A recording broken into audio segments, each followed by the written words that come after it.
when reality really set in was when I realized that I had no bed to sleep in. I had no toilet. I had no place to cook a meal.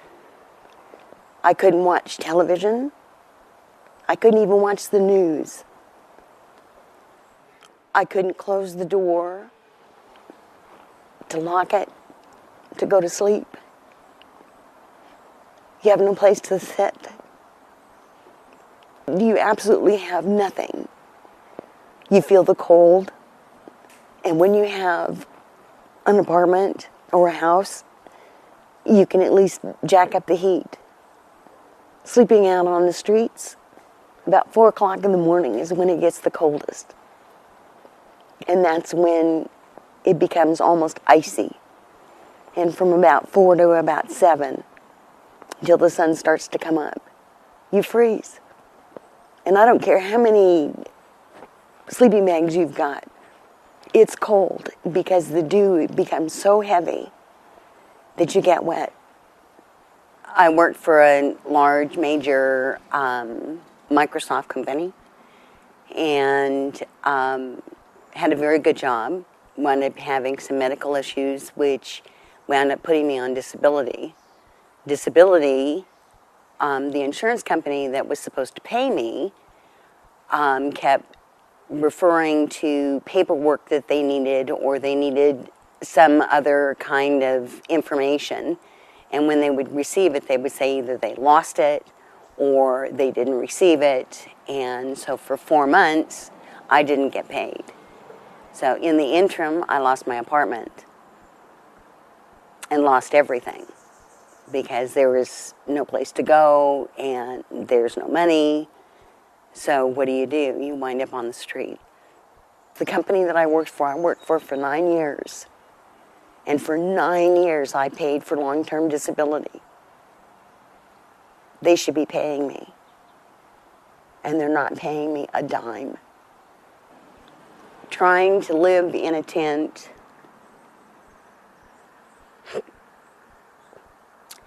and trying to figure out where your next meal is going to come from is not something that I'm used to. I was taken out of my comfort environment and thrown into something that was horrific. I was afraid every night. Didn't want to go to sleep because I was afraid somebody might hurt me. I'm still, I think, completely in shock for the fact of where I'm at. I mean, good God, I'm 64 years old, thinking that everything's going to be fine because I'm going to retire. And I'm out here. There's a lot of very interesting plaques around in Eugene telling you about the history. And so I'm reading these things. And I had a guy come up and rip my purse right out from underneath me. And I'm standing there going, this is incredible. This is a movie.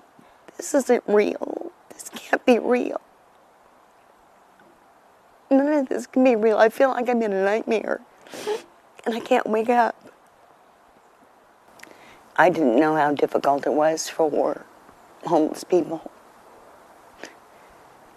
And I didn't know how they were being treated.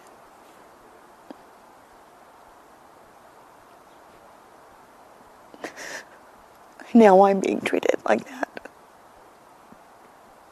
Carrying all of my belongings is probably the worst thing that I could do. I have degeneration happening in my hips, which causes me to sometimes not even be able to walk. Because I do have a carry bag that's got wheels, and I can put what little stuff I have in there. But then you're asking me to walk miles and miles and miles to get to any place because there's no service out there for us. So by the time I get to wherever I'm at, I'm exhausted and I'm in pain.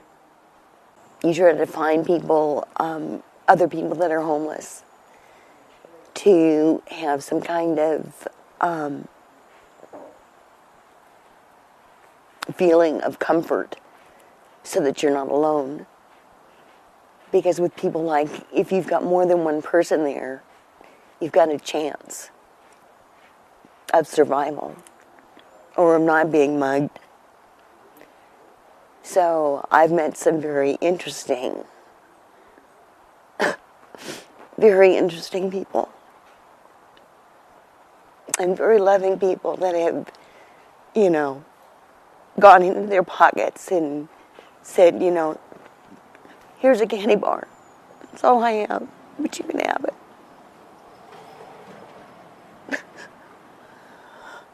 Yeah, this is killing me.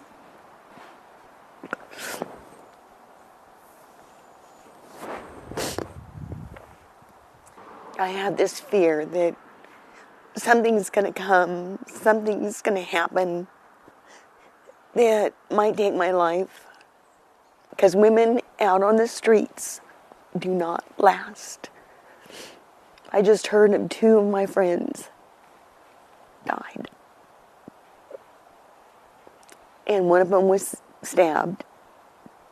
I just want this thing to be over with. I want a place where I can put my tent